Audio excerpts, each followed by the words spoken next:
An update concerning the current health of the Argentine has been issued. Juan Martín del Potro. Photo by Chrysaline K. Lord. Copyright at Sport Vision. Former U.S. Open champion Juan Martín del Potro will undergo new regenerative treatment as he continues his rehabilitation following a knee injury. The Argentine has been only able to play in one tournament so far this year, which was at Delray Beach. At the tournament, Del Potro reached the quarterfinal before losing to Mackenzie McDonald. The 30-year-old has been sidelined from the tour after damaging his right patella bone kneecap at the Shanghai Masters last October. Giving an update on Del Potro's health, Dr. Angel Potro believes he is heading in the right direction to stage a comeback to the tour.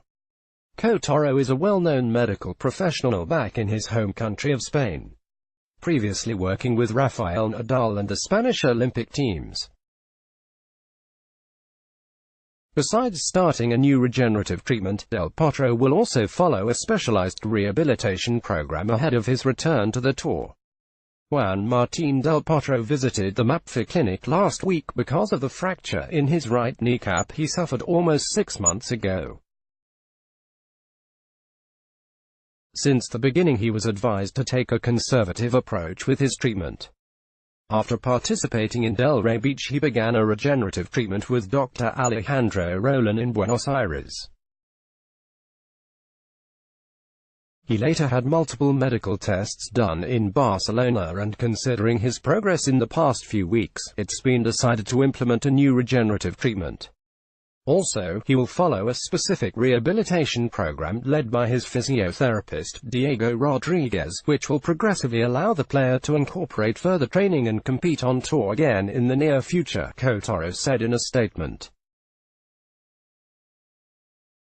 The statement follows previous speculation that Del Potro might be forced to undergo surgery.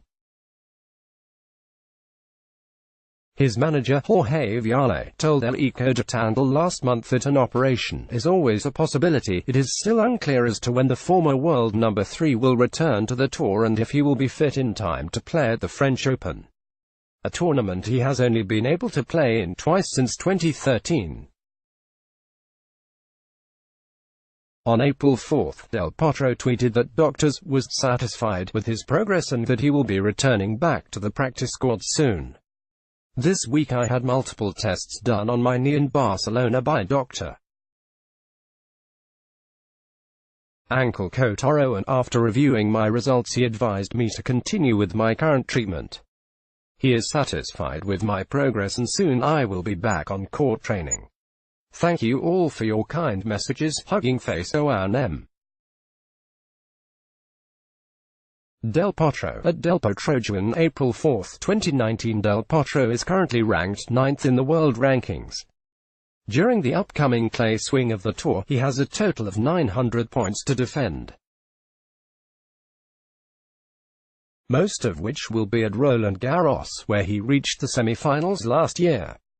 So far in his career, Del Potro has won 22 ATP titles, including the 2009 US Open, and has been ranked as high as 3rd in the world. Could a one-week agreement between the two lead to something more permanent? Caroline Wozniacki at the 2019 Australian Open. Photo Roberto Dell'Olivo. Last week's Volvo Car Open saw Caroline Wozniacki add a new dynamic to her coaching team in the shape of a former French Open champion. Watching from the sidelines was Francesca Schiavone, a former rival and top 10 player who won 8 WTA titles. Schiavone pulled the curtain on her career in 2018 after playing in the main draw of 70 Grand Slam events. The two bumped into each other during the Miami Open last month, where it was agreed that the Italian would help Wozniacki during her first clay court event of the season in Charleston. So Francesca lives in Miami part-time, and I actually saw her right by where I live and said, "Hey, why don't you come to my practice? You know, give me a few tips on the clay," and she was like, "Sure, I'd love to." WTA Tennis.com quoted Wozniacki as saying, And then we just had one practice, and I said, so what are your plans next week? She was like, I'm free if you need me. So I said, why don't you come to Charleston with me? I think it's great. She knows the clay so well. Obviously it's her favorite surface.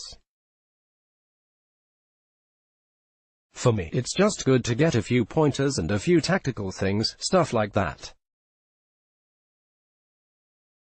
So here we are. The tips seem to have paid off for the Dane, who went on to reach the final of the tournament. Her best performance achieved on the surface since the 2017 Swedish Open. During the tournament she scored wins over 3 seeded players, including Petra Martic and Maria Sakkari. However, she was denied the title on Sunday by Madison Keys. I think sometimes it's just, she's like, okay, well try this maybe, or that can make a difference when you get a deep ball or a short ball, or this is how you can cover the net maybe slightly better, the former world #1 said of Schiavone. There's a few things that I always want to do better, so those are just the kind of things, like the little things that can make a difference. Schiavone has made it no secret about her desire to turn to coaching after her retirement from the sport. Speaking to reporters at the US Open last September, the 38-year-old said she hopes to one day guide a player to Grand Slam success. After 20 years of my career and life, I have new dreams. I have new dreams every day of my life. My new dream is to come here to Flushing Meadows and win a Grand Slam as a coach. Schiavone stated, it would be a fantastic emotion for me. For sure, to help some players to reach their goals. It is unclear if she would be able to achieve that goal with Wozniacki, who is guided on the tour by her father. Piotr Wozniacki has been her main coach since she was a teenager. However, she has also previously worked alongside Thomas Johansson, Sven Granveld and Thomas Hogstad.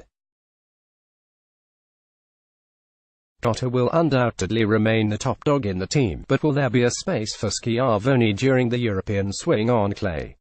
I think we'll sit down after this tournament next week and just see how we feel. Wozniacki explained following her third-round match in Charleston. Wozniacki's next tournament is set to be the Madrid Open next month. Not the trophy I had hoped for, but so many good things I can take with me from this week. Most importantly, feeling good and improving every day. Thank you Charleston for a great week.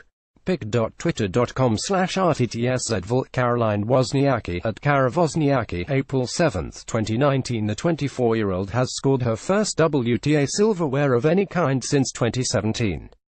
Madison Keys at Volvoca Open. On Twitter, Madison Keys has become the 9th American player in history to win the Volvo Car Open in Charleston after overcoming Caroline Wozniacki 7-6, 5-6-3 in a heavy-hitting encounter. The 24-year-old, who was runner-up in the tournament back in 2015, managed to go one step further this year with the help of her powerful shot-making. Illustrated by Keys' 6 aces and 45 winners produced throughout the match. A stark contrast to Wozniacki's tally of 2 and 7. Every time I come here to Charleston, I feel like I'm at home, and the support I have from everyone in the stands means the absolute world to me, Keys said during the trophy presentation. Heading into the showdown in Charleston, Wozniacki boasted a 2-0 head-to-head record against her American rival, winning both of those matches in straight sets. However, this time round Keys found a formula to keep pressure on Wozniacki throughout the dramatic opening set. The all-or-nothing play from Keys saw her hit a series of breathtaking shots alongside some erratic errors. 25 winners to 24 unforced errors to be precise.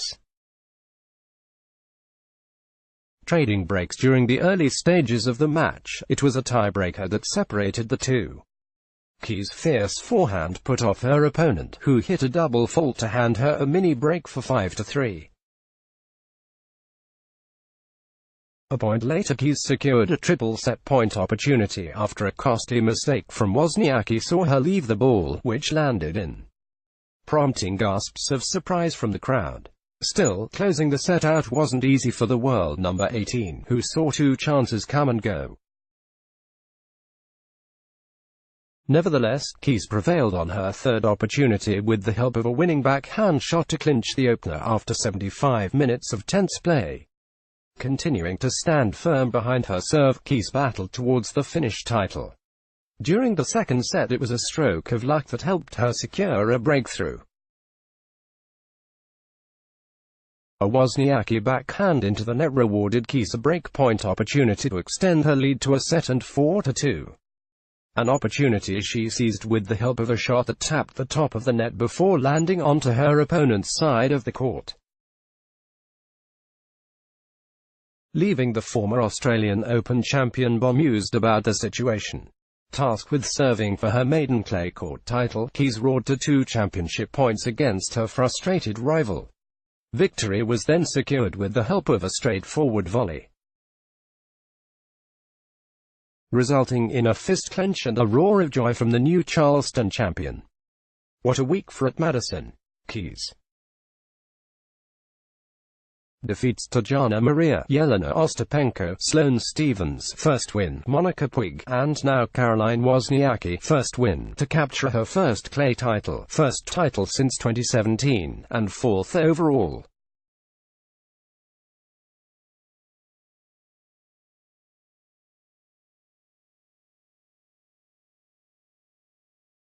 The Dane hasn't won a title on the surface since the Brussels Open back in 2011.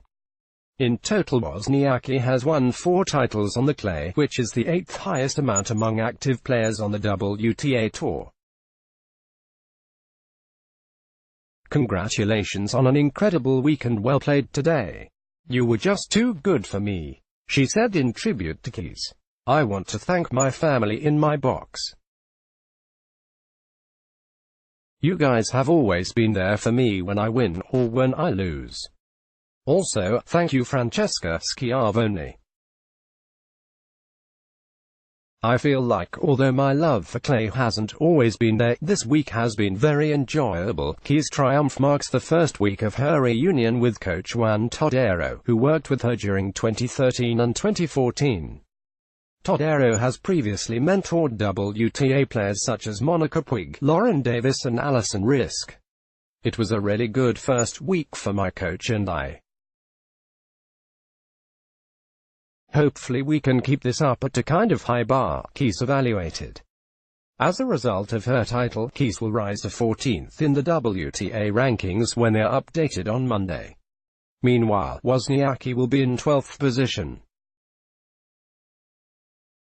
After 3 surgeries, it is still unclear when the 19-year-old will be able to return to the tour. American tennis player CC Bellis has spoken out about a series of injury setbacks that has sidelined her from the sport for over a year. The 19-year-old was once tipped as a future star of the women's game before being forced to take time away from the sport. Peaking at a ranking high of 35th in 2017, she has reached the 3rd round of both the US Open and French Open by the age of 18. Bellis also won her first WTA 125 title at the 2016 Hawaii Open. The problems began over 2 years ago when she was diagnosed with tendinitis in her arms, a condition where there is pain and inflammation around the joints. However, a more serious issue was diagnosed after she sought specialized medical help from the Mayo Clinic. This doctor found 3 tears in my wrist and that one of the bones in my wrist was too long, which caused the tears and impaction, Bellis wrote in a post for Behind the Racket. The first surgery ended up solely repairing the tears, as he did not see the original impaction anymore. Unfortunately for the former world number 35, that was only the start of her problems. Suffering from elbow pain after the procedure, a doctor found that one of her 2 bone spurs was fractured, solving the mystery behind why she heard a crack noise in her elbow during a match in Dubai. As a consequence, Bellis was required to undergo another operation to solve the pain. The run of bad luck continued for the youngster. After surgery number 2, the troublesome wrist problems came back to haunt her, forcing Bellis to go under the knife for a third time within such a short period of time. The doctor apologized for not doing the surgery earlier, but now it was a must. They basically cut my bone in half, shortened it, and then put a plate in. The latest procedure failed to go as smoothly as Bellis camp would have liked. The plate inserted had to be removed last Monday as it was aggravating her arm, leaving Bellis waiting once again to begin her comeback to the tour. The hardest things have been hitting and getting close to normality and then just being totally set back. There is no way I can do this anymore, but tennis is everything to me. I wouldn't have done this if I didn't love this sport, she stated. Bellis' last match on the tour was at the 2018 Miami Open, where she lost to Victoria Azarenka. So far in her career, she has achieved a win-loss record of 117-58 and won more than $1 million in prize money. Full post: view this post on Instagram. During a tournament in Mexico 2 years ago, after playing against this big hitter, both my arms were sore for about 4 days. I thought it was normal and something I had to deal with. Everyone just diagnosed it as tendinitis. After getting through the clay and grass with pain, doctors prescribed anti-inflammatories, which did help. I went off them just before Asia, when I thought I was on these pills for too long. I took about 2 to 3 weeks off during pre-season and then did some strengthening. I was at my career high ranking and wanted to continue the momentum. I went into 2017 playing Doha and Dubai. During Dubai I literally felt my elbow crack. It was now Indian Wells and the discomfort in my wrist and elbow was at an all-time high. I was fed up with unqualified doctors and went to the Mayo Clinic to get the highest quality MRI. This doctor found 3 tears in my wrist and that one of the bones in my wrist was too long, which caused the tears and impaction. The first surgery ended up solely repairing the tears, as he did not see the original impaction anymore. Shortly after healing, my elbow started killing. A doctor examined it and found that 2 bone spurs hit each other every time I straightened my elbow, and the main one was fractured. This was the crack I felt in Dubai. The bone needed to be shaven down. It was a simple surgery and I got back to playing, but it wasn't over. Pain returned in my wrist from one of the worst impactions ever. The doctor apologized for not doing the surgery earlier, but now it was a must. They basically cut my bone in half, shortened it, and then put a plate in. This took some real time before I started hitting, but once I got to the baseline something was wrong. I received this swelling on my arm every time I played. We figured out the plate in my arm was too big, causing inflammation and aggravation. I got the plate out last Monday and that's where I am now. The hardest things have been hitting and getting close to normality and then just being totally set back. There is no way I can do this anymore, but tennis is everything to me. I wouldn't have done this if I didn't love this sport. A post shared by Behind the Racket at Behind the Racket on April 6, 2019 at 4:25 p.m. Pacific Daylight Saving Time. What is Behind the Racket? Behind the Racket is an Instagram project set up and run by American player Noah Rubin. His aim to show fans the human side to the sport. In each picture is a person holding a tennis racket in front of their face. Attached to the photo is a paragraph detailing their thoughts and experiences. Topics include financial struggles, mental health, living up to family expectations and bereavement. All of the posts can be viewed at https://www.instagram.com/behindtheracket.